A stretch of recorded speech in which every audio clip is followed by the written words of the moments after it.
چیز کوئی نہیں سمجھتا. تو بچیوں نے کہا یہ طاقتور بھی ہے اور امانت دار بھی. اندازہ کیسے لگایا کہ طاقتور بھی اور امانت دار بھی؟ بچیاں بھی خاندانی تھی, ذہین تھی, چند تھوڑی سی باتوں سے اندازہ لگا لیا کہ یہ نوجوان صحت مند. تو اندازہ ایسے لگایا کہ ڈول انہوں نے نا ایسے پکڑ کے نکالا تھا, صحیح ہے نا, ظاہر ہے جس کے چانٹا مارا ہو بندہ ہی مر گیا ہو, تو وہ پانی کا ڈول جو انہوں نے نکالا نا موسیٰ علیہ السلام نے, اس سے بچیوں کو اندازہ ہو گیا کہ نوجوان طاقتور ہے, کمزور نہیں ہے. اور امانت کا اندازہ آنکھوں سے لگایا. کسی مسافر کو کہیں, اس مسافر تو زیادہ گناہ کرتے ہیں نا, کیا خیال ہے, ان کو تو زیادہ وہ ہوتا ہے کہ یار نہ بچیوں کا کوئی پوچھنے والا تو ہے نہیں, تو بد نظری کرنا شروع کر دے گا, بلا وجہ فری ہونے کی کوشش شروع کر دے گا, ان کی سادگی سے ناجائز فائدہ اٹھانا شروع کر دے گا. تو بچیوں کو اندازہ ہو گیا کہ انہوں نے ضرورت سے زیادہ ہم سے بات نہیں کی, آنکھیں نیچے جھکی ہوئی ہیں, صحیح ہے نا. اس سب چیزوں سے اندازہ ہو گیا کہ بندہ کیا ہے, بولو بھائی, خاندانی. تو یہ عورتیں جو ہے نا, یہ یاد رکھو, سب کو سب کا پتہ ہوتا ہے. بعض لوگ کہتے ہیں یہ انٹی اتنی سیدھی ہیں, ان کو ہمارے بارے میں کیا پتا. وہ آنکھوں سے ٹکٹکی سے اندازہ لگاتی ہیں انٹیاں, صحیح بتا رہا ہوں آپ کو. وہ سب اپنے میاں کو, جب میاں کے ساتھ بازار میں جا رہی ہوتی ہے نا, میاں سمجھتا ہے اس کو تو ادھر ادھر دیکھ رہی ہے. ہر عورت کی 2 آنکھیں پیچھے بھی ہوتی ہے, یاد رکھ اپنے میاں کے بارے میں, جس سے وہ جب کوئی کسی عورت کا میاں بازار میں چل, کسی نے کچھ احسان کیا ہے تو اس کو اس کی اجرت ملنی چاہیے. دوسری طرف جو خاندانی ہوگا وہ کہے گا میں نے فری میں کیا ہے, مجھے اجرت نہیں چاہیے. دونوں طرف بندہ خاندانی ہونا چاہیے. سمجھ میں نہیں آ رہی بات؟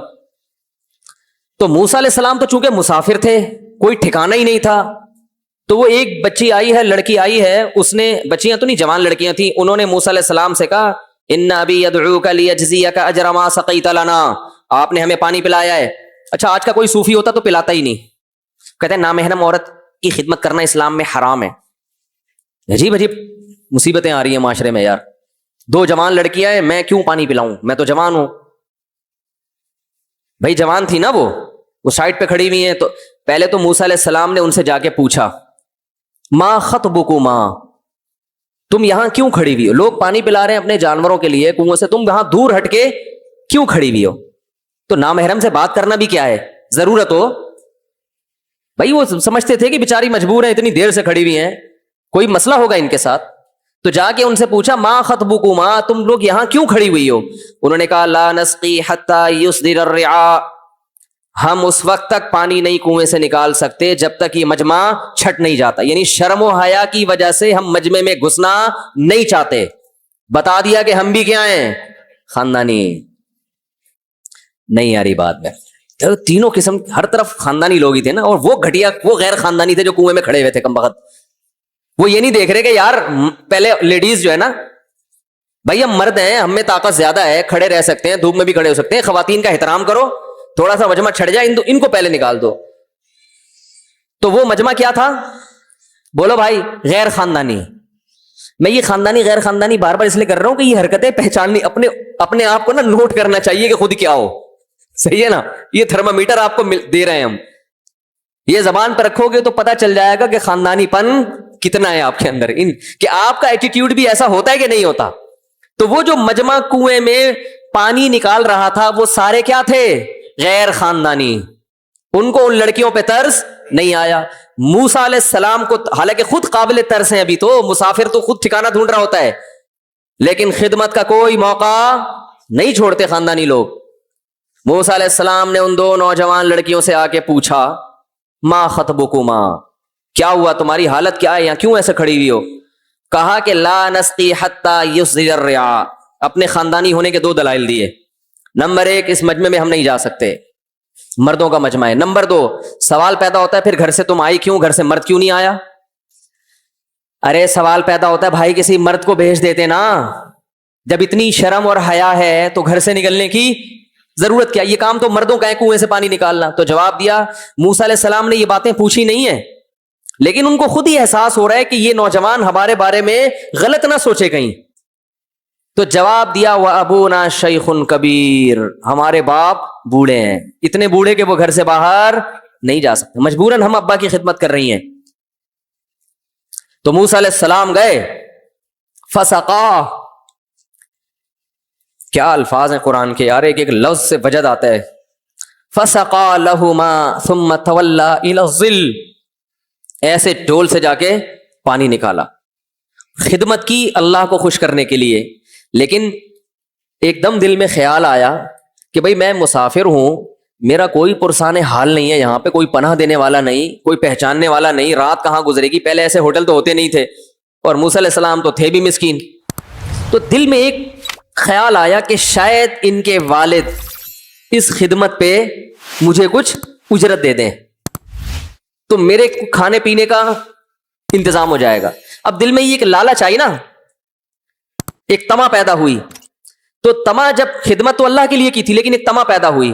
تو تما کے بعد اب دیکھو یہ بصیرت کی بات ہے کہ جب تما پیدا ہوتی ہے تو انسان انسانوں سے امیدیں لگائے تو یہ غلط ہے، اللہ سے لگائے تو یہ اچھا ہے، کیونکہ اللہ کے سامنے استغنا اچھا نہیں ہے. قرآن کہتا ہے سائے میں آ کے کھڑے ہوئے اور اللہ سے دعا مانگ رہے ہیں، ربی انی بما انزلت الی من خیر فقیر، اے اللہ تو اپنی قدرت سے اگر میرے ساتھ کوئی خیر کا فیصلہ کرنا چاہتا ہے تو میں اس کا محتاج ہوں. ان سے نہیں کہوں گا کہ مجھے پیسے چاہیے، نہیں آئی بات. ان لڑکیوں سے نہیں کہوں گا بھائی میں نے تمہاری خدمت کی ہے تو ابا سے جا کے کہو اور بولو مسافر آدمی ہوں، کوئی ٹھیا ٹھکانہ ہو جائے تو عین نوازش ہوگی، دعاؤں کا طلبگار. آج کیسے بھیک مانگتے رہتے ہیں ہر وقت لوگوں سے، میرے یہ مسئلہ ہو گیا ہے، میرے بچوں کی فیسیں نہیں جا رہی، میرے ماموں کا انتقال ہو گیا، میری دادی کا کینسر ہو گیا، میرے فلانا ہو گیا، میرے ڈمکانا ہو گیا، اتنے پیسے یہاں سے دے دو، اتنے پیسے وہاں سے دے دو، یہ یوں کر دو، یہ یوں کر دو. وہاں ضرورت ہے پھر بھی نہیں مانگ رہے، اس لیے کہ اگر یہ ذرا سا کہہ دیا ان بچیوں کے دل میں خیال آ سکتا ہے کہ بھائی یہ پانی فری میں نہیں پلایا، لالچ ہے اس کے پیچھے. عزت سب سے پہلے، پیسہ بعد میں. کیسے سمجھائیں یار یہ عادات ہمارے اندر کیسے پیدا ہوں؟ عزت کا تو خیال ہی نہیں ہے، پیسہ پیسہ پیسہ، عزت جائے تیل لینے، کیا خیال ہے؟ کھٹیا پن اللہ بچائے، ہر وقت مانگتے، ہر وقت مانگتے، ادھر سے یہ ادھر سے مانگ لو، ادھر سے زکات مانگ لو، وہاں سے فطرہ مانگ لو، وہاں سے صدقہ مانگ لو، اور اشارتاً مانگ رہے ہوتے ہیں. بچے کی شادی ہونے والی ہے، ویسے اللہ کا دیا میرے پاس بہت کچھ ہے، تو بتا کیوں رہا ہے بچے کی شادی ہونے والی ہے؟ تاکہ اگلا پوچھے کہ بھائی جہیز ویز کی ضرورت تو نہیں ہے. وہ پوچھے گا نہیں اللہ کا ویسے تو الحمدللہ، مانگنے کے اسٹائل ہے یہ، ویسے تو اللہ کا بڑا فضل ہے، بس یہ کہ ظاہر ہے بیٹیوں کی شادیاں آج کل آسان ہے، لیکن ویسے الحمدللہ مجھے ضرورت نہیں ہے. دل میں لالچ ہوتی ہے، سمجھ رہے ہو کہ کسی طرح جیب سے روکڑا نکالو، منہ سے پھوٹ دو بھائی اللہ کا دیا بہت کچھ ہے.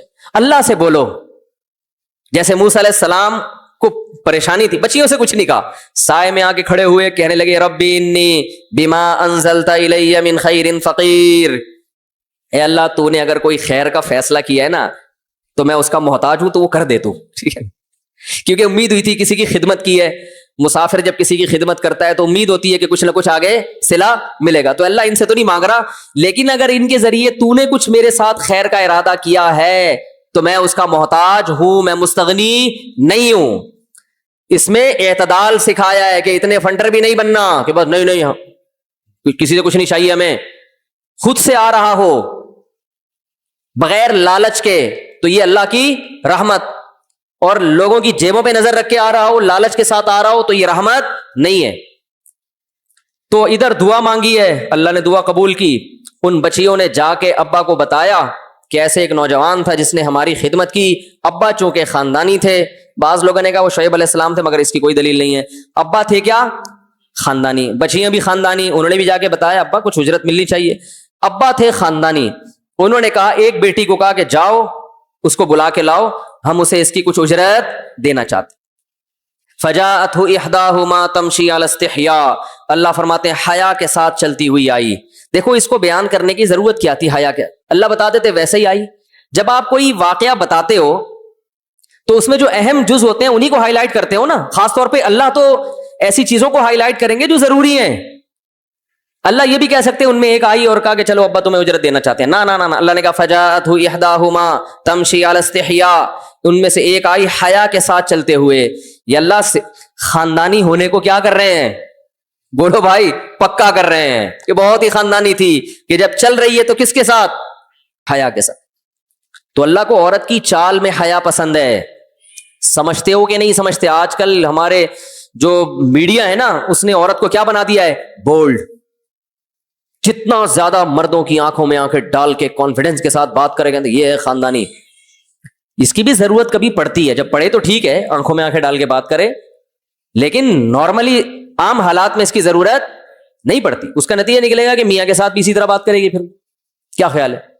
سسر کو بھی آنکھیں دکھائے گی, بھائی کو بھی آنکھیں دکھائے گی. اور پھر یاد رکھو, مرد جب آنکھیں دکھاتا ہے تو برداشت ہو جاتی ہیں. جب خواتین آنکھیں دکھاتی ہیں نا, پھر وہ 4 آنکھیں دکھاتی ہیں, 2 نہیں دکھاتی. سمجھ رہے ہو کہ نہیں سمجھ رہے؟ سمجھ تو سب رہے ہو, بھگتے ہوئے ہو. اچھا خیر, تو فجاءت احداهما تمشي على استحياء قالت ان ابي يدعوك, میرے ابا نے تمہیں بلایا ہے, لیجزیک اجر ما سقیت لنا, آپ نے جو ہمیں پانی پلایا ہے, ابا اس کی اجرت, اس کا کمیشن آپ کو دینا چاہتے ہیں. موسیٰ علیہ السلام چلے گئے. یہ نہیں کہا کہ نہیں مجھے نہیں چاہیے, مجھے نہیں چاہیے. بھائی ضرورت ہے تو اب خود سے آ رہا ہے تو اتنا زیادہ فنٹر بننے کی بھی انسان کوشش نہ کرے. لوگ کرتے ہیں نا, اتنا استغنا کہ بھائی اللہ کی ایک نعمت مل رہی ہے, آپ محتاج بھی ہیں, کوئی جاب کا بندوبست بھی ہو رہا ہے, تو بھائی جاؤ نا. نہیں جی ہمیں تو اللہ کھلائے گا, اللہ پلائے گا. تو اللہ ایسے ہی تو کھلائے گا, کوئی آسمان سے تھوڑی فرشتہ لے کر آئے گا تمہارے منہ میں نوالے بنا کے دے گا. تو کورونا سے اللہ بچائے گا, احتیاط کرو گے تو بچائے گا میرے بھائی. اور جھپیاں پاؤ گے ایک دوسرے کے ساتھ تو مارے گا بھی کون؟ اللہ ہی مارے گا. پھر صرف بچائے گا نہیں, وہ مارے گا بھی وہی. پھر یہ جتنے مرے ہیں یہ اللہ نہیں تو مارے ہیں سارے, بچا بھی اللہ رہا ہے, مار بھی اللہ رہا ہے. تو خیر موسیٰ علیہ السلام, کیا یار یہ مجھے واقعہ میں مزہ اتنا آتا ہے, وہ ایک تو قرآن کی آیتوں میں لطف اتنا ہے کہ وہ میرا اصل ٹاپک تو سارا رہ ہی جاتا ہے.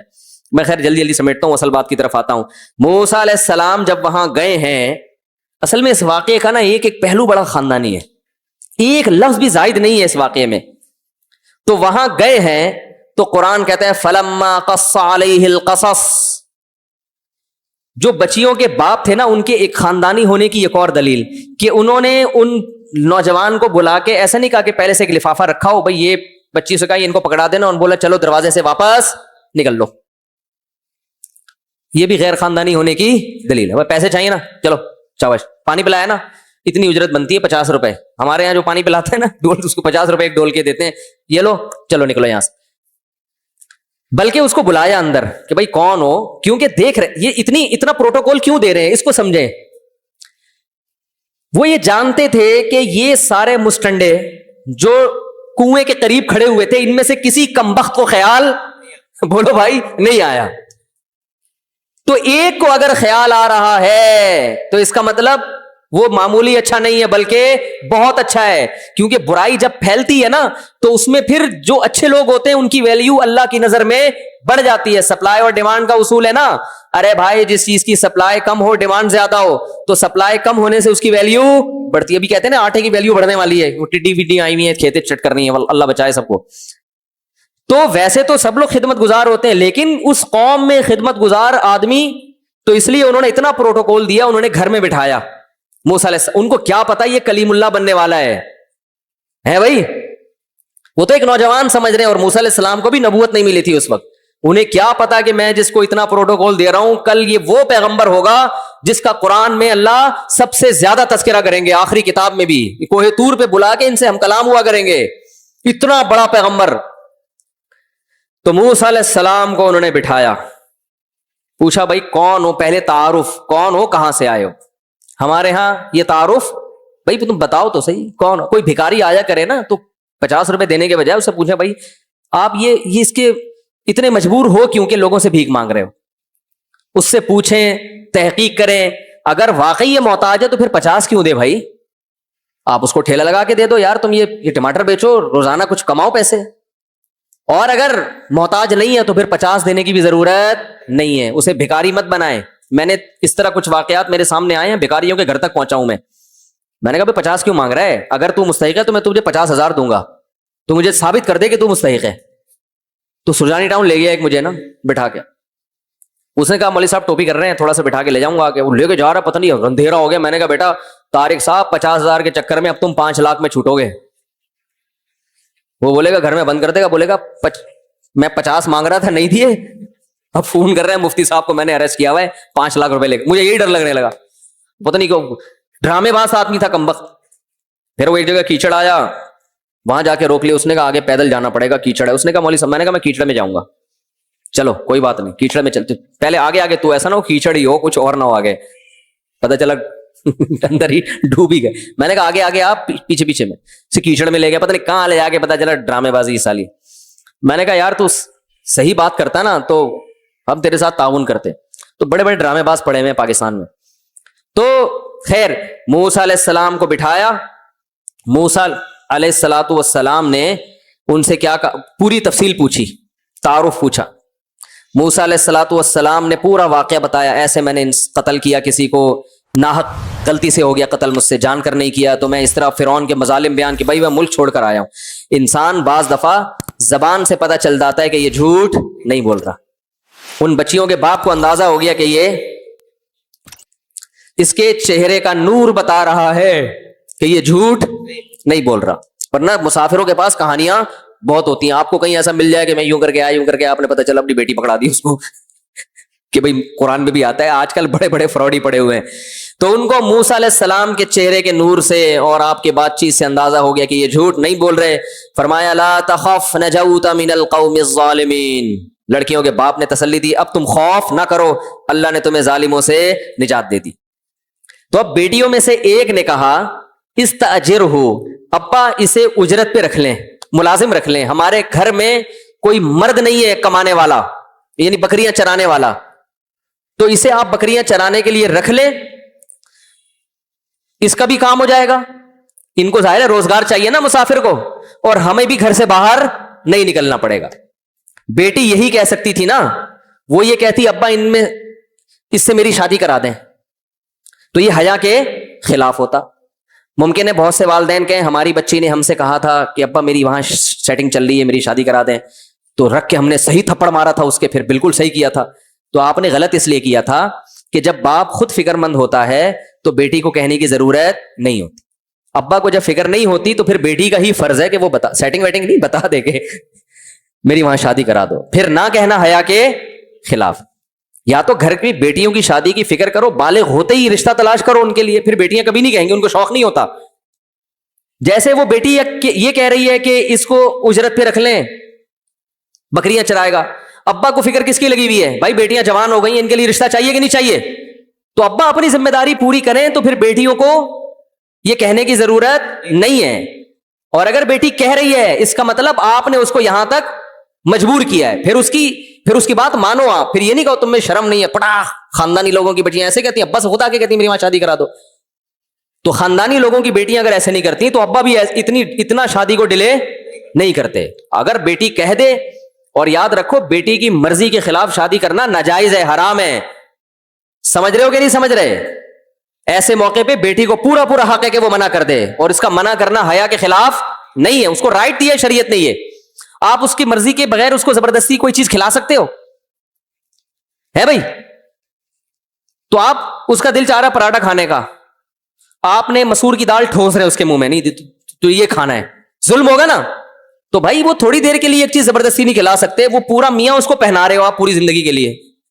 سمجھ میں آ رہی ہے؟ پورا ایک عدد میاں, ایک عدد پورا 6 فٹ کا میاں آپ اس کو پہنا رہے ہو, وہ نہیں راضی پھر بھی پہنا دیا, تو وہ تو ظلم ہے. تو میں اس لیے کہہ رہا ہوں کہ کہیں قرآن کی یہ جو حیا اور یہ سب چیزوں کا لوگ غلط مطلب نہ لیں. عرب میں 40-40 سال کی بیٹیاں ہو جاتی ہیں, بیچاری باپ سے کہہ نہیں سکتی کہ ہمارا نکاح کراؤ, اور باپ ان کی اس حیا کا ناجائز فائدہ اٹھاتا ہے, بچیوں کو بوڑھا کر دیتے ہیں. تو ایسے موقع پر بیٹی کی ذمہ داری ہے وہ کہہ دے, اس میں کوئی گناہ نہیں ہے, کیونکہ نکاح کی ترغیب جو شریعت نے دی ہے اس پر عمل کرنا پہلے ہے, باقی چیزیں بعد میں. تو یہ تو ماحول ایسا تھا کہ وہ باپ خود ہی فکر کر رہے, تو باپ نے فوراً کیا کہا بیٹی کو, موسیٰ علیہ السلام سے بیٹیاں تو کہہ رہی ہیں کہ اس میں 2 صفات ہیں, طاقتور ہے اور امانت دار ہے. تو ایسا آدمی ہی گھر میں ملازم ہونا چاہیے اجرت پہ, کیونکہ طاقتور محنت کرے گا, اور امانت کا مطلب کام دل جمی سے کرے گا. ایسا نہیں کہ تنخواہ لینے کے ٹائم پہ تو آ جائے. آج کل کیا ہوتا ہے, بکریاں حوالے کرو, 1-2 بکری تو ویسے ہی غائب کر دیتا ہے. وہ ایسا ہی ہوتا ہے نا, وہ کورونا ہو گیا تھا اس کو ویسے ہی غائب کیا. باقی میں نے تو چرواہوں کو بکریاں اپنی دی ہیں, اتنی بڑی 2 تو وہ سال کے بعد بجائے بڑی ہونے کے چھوٹی ہو رہی ہوتی ہے, اور ان کی اپنی بکریاں بڑی ہو رہی ہوتی ہیں. یہ خیانتیں آج کل چل رہی ہیں مارکیٹ میں, اپنی چیز کوئی نہیں سمجھتا. تو بچیوں نے کہا یہ طاقتور بھی ہے اور امانت دار بھی. اندازہ کیسے لگایا کہ طاقتور بھی اور امانت دار بھی؟ بچیاں بھی خاندانی تھی, ذہین تھی, چند تھوڑی سی باتوں سے اندازہ لگا لیا کہ یہ نوجوان صحت مند. تو اندازہ ایسے لگایا کہ ڈول انہوں نے نا ایسے پکڑ کے نکالا تھا, صحیح ہے نا, ظاہر ہے جس کے چانٹا مارا ہو بندہ ہی مر گیا ہو. تو وہ پانی کا ڈول جو انہوں نے نکالا نا موسیٰ علیہ السلام نے, اس سے بچیوں کو اندازہ ہو گیا کہ نوجوان طاقتور ہے, کمزور نہیں ہے. اور امانت کا اندازہ آنکھوں سے لگایا.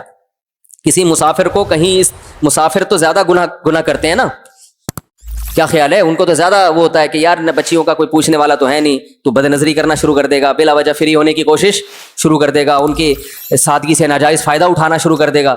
تو بچیوں کو اندازہ ہو گیا کہ انہوں نے ضرورت سے زیادہ ہم سے بات نہیں کی, آنکھیں نیچے جھکی ہوئی ہیں. صحیح ہے نا, اس سب چیزوں سے اندازہ ہو گیا کہ بندہ کیا ہے, بولو بھائی, خاندانی. تو یہ عورتیں جو ہے نا, یہ یاد رکھو سب کو سب کا پتہ ہوتا ہے. بعض لوگ کہتے ہیں یہ انٹی اتنی سیدھی ہیں, ان کو ہمارے بارے میں کیا پتا. وہ آنکھوں سے ٹکٹکی سے اندازہ لگاتی ہیں انٹیاں, صحیح بتا رہا ہوں آپ کو. وہ سب اپنے میاں کو, جب میاں کے ساتھ بازار میں جا رہی ہوتی ہے نا, میاں سمجھتا ہے اس کو تو ادھر ادھر دیکھ رہی ہے.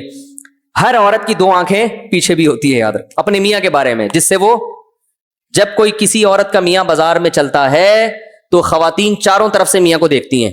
اگر ادھر دیکھ رہی ہیں, دو آنکھوں سے ادھر بھی دیکھ رہی ہیں. اگر منہ یہاں گھمائیں گے تو یہ آنکھیں موو کر کے کدھر آ جائیں گی, یہ خود بخود آٹومیٹک آنکھیں ہوتی ہیں, گھوم رہی ہوتی ہیں. اتنی ہوشیار ہوتی ہیں, اس لیے اللہ سے نہیں ڈرتے تو کم از کم بیوی سے ڈرا کرو. بہت دیکھ رہی ہوتی ہے کدھر کو دیکھ رہا ہے یہ, چاہے کتنا ہی نیک ہو. آدمی گھر سے باہر نیک ہوتا ہے, یاد رکھو, گھر میں کوئی نیک نہیں ہوتا, یہ ذہن میں رکھنا. تو خیر, تو ان بچیاں کو بھی اندازہ ہو گیا کہ اس کی نگاہوں سے پتہ چلتا ہے کہ خیانت نہیں کرے گا. اچھا مجھے ایک بات بتاؤ, جو اصل بات تھی, جو اتنے پورا واقعہ میں نے سنایا, تو باپ نے کہا کہ یار یہ دو ہی چیزیں تو داماد میں بھی دیکھی جاتی ہیں, صحت اچھی ہو اور بندہ کیا ہو, خاندانی, امانت دار ہو.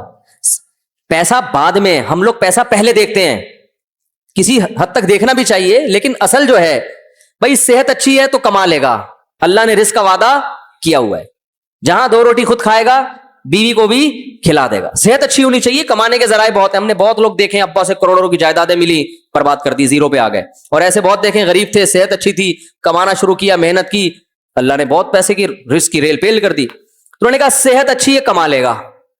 دوسری بات, امانت دار ہے, اللہ کے خوف سے اللہ کا حق ادا کر رہا ہے تو بیوی کا حق بھی ادا کرے گا. جس میں اللہ کا خوف نہیں ہے وہ بیوی کا حق ادا کر ہی نہیں سکتا, اس پہ 6 سالے چھوڑنے پڑیں گے پھر جا کے بیوی کا حق ادا کرے گا.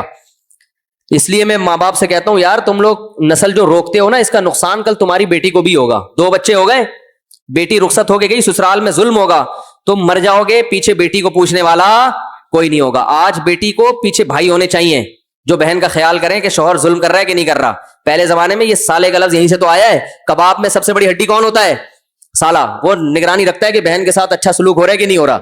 تبھی تو کہتے ہیں یار میں جو بیوی کے حقوق ادا کر رہا ہوں اس کمبخت کی وجہ سے کر رہا ہوں, ورنہ آزاد ہوتا. میں نے بہت لوگ دیکھے ہیں دنیا میں کہ اگر سالے نہ ہوتے نا تو وہ خود سالے بنے ہوئے ہوتے, وہ ظلم کرتے. وہ عورت کا خاندان ہوتا ہے جو مرد کو ظلم کرنے سے روکتا ہے, یہ حقیقت ہے, پیچھے خاندان ہوتا ہے اس کا.